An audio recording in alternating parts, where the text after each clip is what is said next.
अस्सलामुअलैकुम स्टूडेंट्स। आज हमारा टॉपिक है electronic affinity. Electronic affinity affinity बोलते हैं अट्रैक्शन को। इलेक्ट्रॉनिक एफिनिटी क्या है? The amount of energy release when electron add in valence shell. जब वैलेंस शेल पे एटम पे एक नया इलेक्ट्रॉन ऐड करें, उसके लिए जो एनर्जी ज़ाया होता है, जो रिलीज़ होता है, उस एनर्जी ही को कहते हैं इलेक्ट्रॉनिक एफिनिटी। इलेक्ट्रॉनिक एफिनिटी वो एनर्जी जो एनर्जी निकलता है इलेक्ट्रॉन ऐड करने के लिए, जो एनर्जी दरकार होता है इलेक्ट्रॉन ऐड करने के लिए है, उसको कहते हैं इलेक्ट्रॉनिक एफिनिटी। उस एनर्जी को कहते हैं इलेक्ट्रॉनिक एफिनिटी। वो एनर्जी जिस एनर्जी के तहत एक इलेक्ट्रॉन न्यूक्लियस में एटम में ऐड करें, न्यूक्लियस की अट्रैक्शन की वजह से एटम को ऐड करें, उस एनर्जी ही को कहते हैं electronic affinity. For examples, lithium plus electron, जब ये एक इलेक्ट्रॉन ऐड करेगा, लिथियम माइनस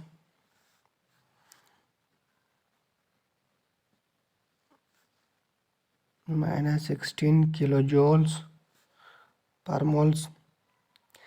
लिथियम ने जब एक इलेक्ट्रॉन गेन किया, एक इलेक्ट्रॉन गेन करने की वजह से जब 60 जूल्स एनर्जी रिलीज हुआ, इस रिलीज वाले एनर्जी को इलेक्ट्रॉनिक एफिनिटी कहते हैं। जो एनर्जी इलेक्ट्रॉन ऐड करने के लिए दरकार होता है, उस एनर्जी को कहते हैं इलेक्ट्रॉनिक एफिनिटी।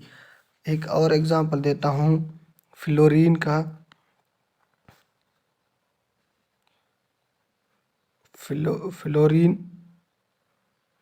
फ्लोरीन जब एक इलेक्ट्रॉन जब फ्लोरीन इलेक्ट्रॉन ऐड करता है तो उसके लिए भी एनर्जी ज़रूरत है।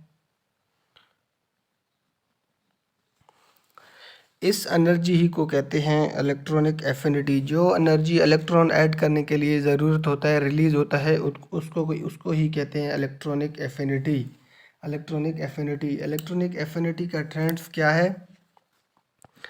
ट्रेंड से मुराद किस टाइम इलेक्ट्रॉनिक एफिनिटी इंक्रीज होता है, किस टाइम डिक्रीज होता है। पहले पढ़ते हैं इंक्रीज इन पीरियड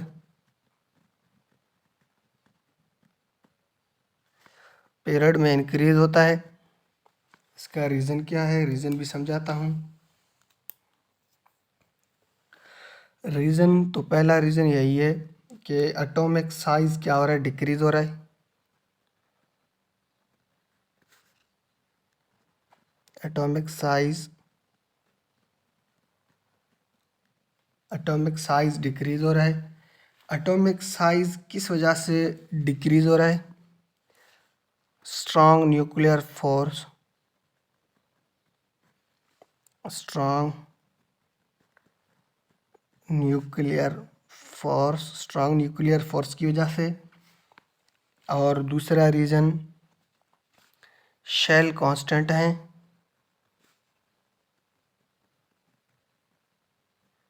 इसके शेल कांस्टेंट हैं और न्यूक्लियर चार्ज इंक्रीज हो रहा है।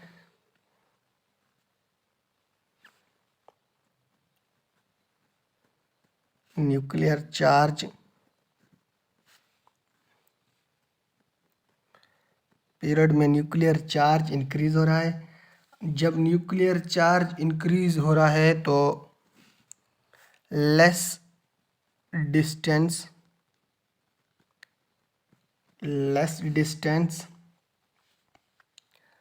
वैलेंस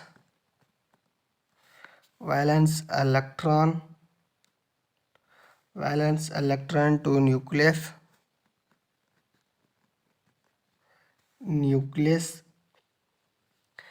जब न्यूक्लियर चार्ज इंक्रीज होता है तो लेस डिस्टेंस होता है वैलेंस शेल इलेक्ट्रॉन के न्यूक्लियस से। उसकी वजह से स्ट्रॉन्ग न्यूक्लियर अट्रैक्शन होता है। स्ट्रॉन्ग न्यूक्लियर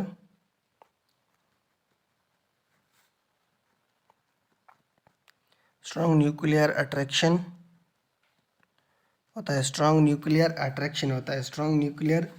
अट्रैक्शन होता है। अगर इसका कोई एग्जांपल से समझाऊं तो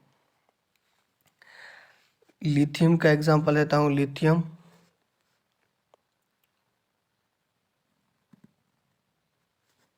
लिथियम के पहले शेल में 2 इलेक्ट्रॉन,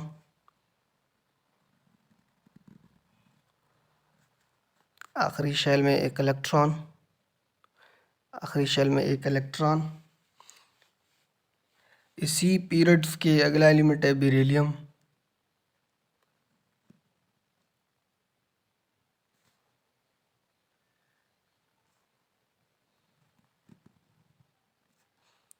इसके वैलेंस शेल में है 2 इलेक्ट्रॉन। अब एक ये जो नया इलेक्ट्रॉन है वो कौन ऐड करेगा? असल बात तो यही है न, जो इलेक्ट्रॉन ऐड करने के लिए जो एनर्जी ज़रूरत है उसको तो ही इलेक्ट्रॉनिक एफिनिटी कहते हैं। शेल तो दोनों के सेम है, शेल तो कांस्टेंट है, लेकिन एक नंबर ऑफ प्रोटॉन इसका इंक्रीज़ है, एक नंबर ऑफ प्रोटॉन इसका इंक्रीज़ है, इसका कम है। एक नंबर ऑफ प्रोटॉन लिथियम का कम है, प्रोटॉन का ज़्यादा है। ज़्यादा प्रोटॉन होने की वजह से अट्रैक्शन ज़्यादा होता है, ये अपने इलेक्ट्रॉन को भी कवर करता है और इसके साथ साथ इस इलेक्ट्रॉन को भी अट्रैक्शन कर रहा है अपनी तरफ, इस इलेक्ट्रॉन को अट्रैक्शन कर रहा है अपनी तरफ से।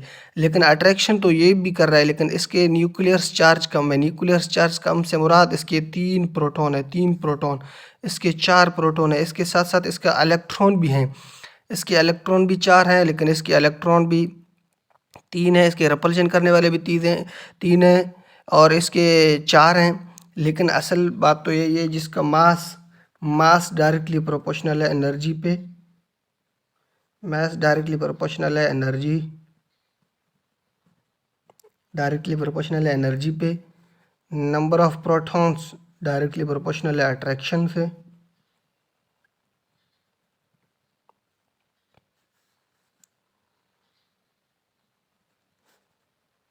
डायरेक्टली प्रोपोर्शनल है इलेक्ट्रॉन रिपल्शन से। अट्रैक्शन तो स्ट्रॉन्ग इसका हुआ है, जबकि क्योंकि इसमें नंबर ऑफ प्रोटॉन का मास ज़्यादा है, प्रोटॉन का मास ज़्यादा होना इससे ज़ाहिर होता है प्रोटॉन का एनर्जी ज़्यादा है, प्रोटॉन का एनर्जी ज़्यादा है तो स्ट्रॉन्ग फोर्स ऑफ अट्रैक्शन है। जब ये इलेक्ट्रॉन बचेगा, ये इलेक्ट्रॉन को अपनी तरफ लाएगा, लेकिन एनर्जी इसमें भी ज़्यादा लगेगा क्योंकि इसका साइज़ छोटा है। साइज़ छोटा होने की वजह से इलेक्ट्रॉन पहले से ज़्यादा हैं, एक मज़ीद इलेक्ट्रॉन आएगा, मज़ीद इन इलेक्ट्रॉन के दरमियान रिपल्शन होगा। रिपल्शन के बावजूद भी इलेक्ट्रॉन न्यूक्लियर चार्ज ज़्यादा होने की वजह से ये इलेक्ट्रॉन को अपनी तरफ खींचेगा। ये इलेक्ट्रॉन को अपनी तरफ खींचने में जो इसका एनर्जी रिलीज़ होता है, जो एनर्जी इसका रिलीज़ होता है, इसी एनर्जी को तो इलेक्ट्रॉनिक एफिनिटी कहते हैं। इलेक्ट्रॉन एफिनिटी कहते हैं, इसी को तो इलेक्ट्रॉनिक एफिनिटी कहते हैं। इसके बाद पढ़ते हैं डिक्रीज। दूसरा ट्रेंड है इसका डिक्रीज।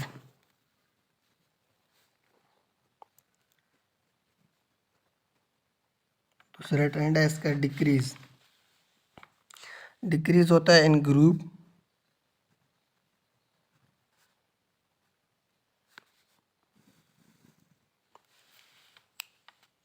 में डिक्रीज होता है। ग्रुप में इस वजह से डिक्रीज होता है एटॉमिक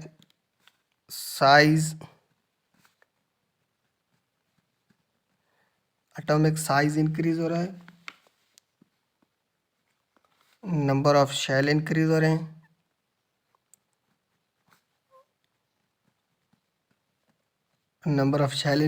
हैं, लेकिन इंक्रीज में शेल पीरियड में शेल तो कांस्टेंट थे, लेकिन नंबर ऑफ प्रोटॉन इंक्रीज हो रहे थे। प्रोटॉन के इंक्रीज होने की वजह से strong nuclear force of attraction था।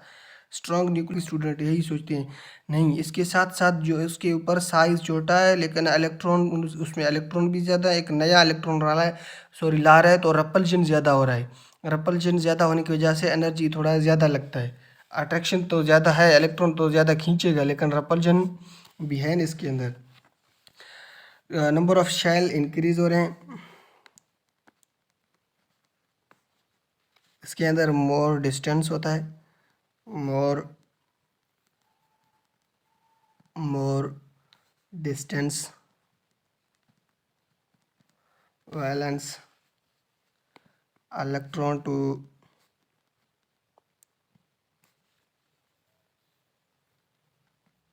न्यूक्लियस।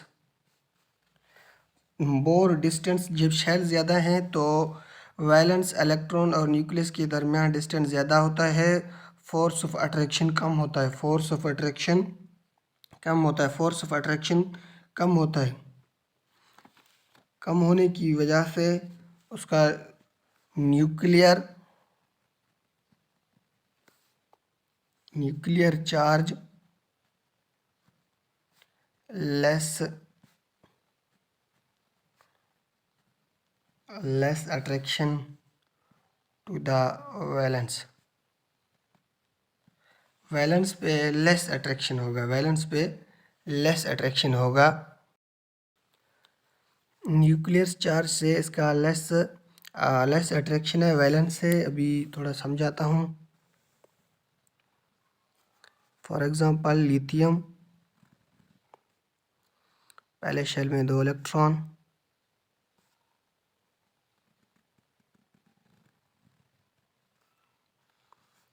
आखिरी शेल में 1 इलेक्ट्रॉन। इसके बाद समझाता हूँ सोडियम की पहले शेल में 2, दूसरे में 8,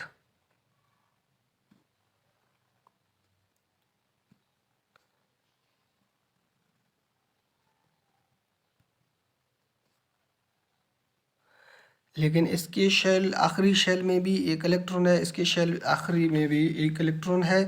जो नया इलेक्ट्रॉन है इसके लाने के लिए इसका डिस्टेंस स्मॉल है, इसका डिस्टेंस एटम का स्मॉल है। एटॉमिक साइज़ क्या है? स्मॉल है। इसका एटॉमिक साइज़ बड़ा है। बड़ा होने की वजह से इलेक्ट्रॉन को अपनी तरफ खींच तो सकता है बआसानी से। इलेक्ट्रॉन के दरमियान रिपल्जन कम होगा, इलेक्ट्रॉन्स की दरमियान रिपल्जन कम होगा क्योंकि ये इलेक्ट्रॉन एक दूसरे से दूर हैं। साइज़ इंक्रीज़ हो रहा है, एटॉमिक साइज़ इंक्रीज़ हो रहा है, नंबर ऑफ शेल इंक्रीज़ हैं। मोर डिस्टेंस है इलेक्ट्रॉन टू न्यूक्लियस से, अट्रैक्शन कम है। अट्रैक्शन कम होने की वजह से ये इलेक्ट्रॉन को ऐड करेगा। इलेक्ट्रॉन को ऐड करने में इसका इलेक्ट्रॉनिक एफिनिटी कम दरकार है, इलेक्ट्रॉनिक एफिनिटी कम है बनिस्बत इससे। अभी बात पढ़ते हैं सबसे ज़्यादा इलेक्ट्रॉनिक एफिनिटी किसका है? Highest chlorine, highest electronic affinity किसका है? क्लोरीन का है। लेकिन सबसे ज़्यादा इलेक्ट्रोनेगेटिविटी तो फ्लोरीन का है। फ्लोरीन अपने तरफ इलेक्ट्रॉन को ज़्यादा खींचता है। तो सबसे ज़्यादा जब फ्लोरीन खींचता है तो इलेक्ट्रॉनिक एफिनिटी भी फ्लोरीन का ज़्यादा होना चाहिए, लेकिन फ्लोरीन का ज़्यादा नहीं है। फ्लोरीन का ज़्यादा नहीं है, ज़्यादा तो क्लोरीन का है क्योंकि फ्लोरीन का साइज़ बिल्कुल छोटा है, बिल्कुल छोटा है। वो इलेक्ट्रॉन को अपनी तरफ खींचेगा तो सही, इलेक्ट्रॉन को अपनी तरफ लाएगा तो सही, लेकिन इलेक्ट्रॉन शेल में ज़्यादा इलेक्ट्रॉन होने की वजह से रिपल्जन होगा तो डिस्टर्ब्स होंगे शेल। इस वजह से तो हाईएस्ट इलेक्ट्रॉन एफिनिटी किसका? क्लोरीन का है। Due to little large size than fluorine and less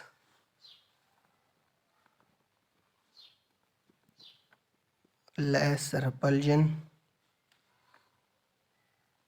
between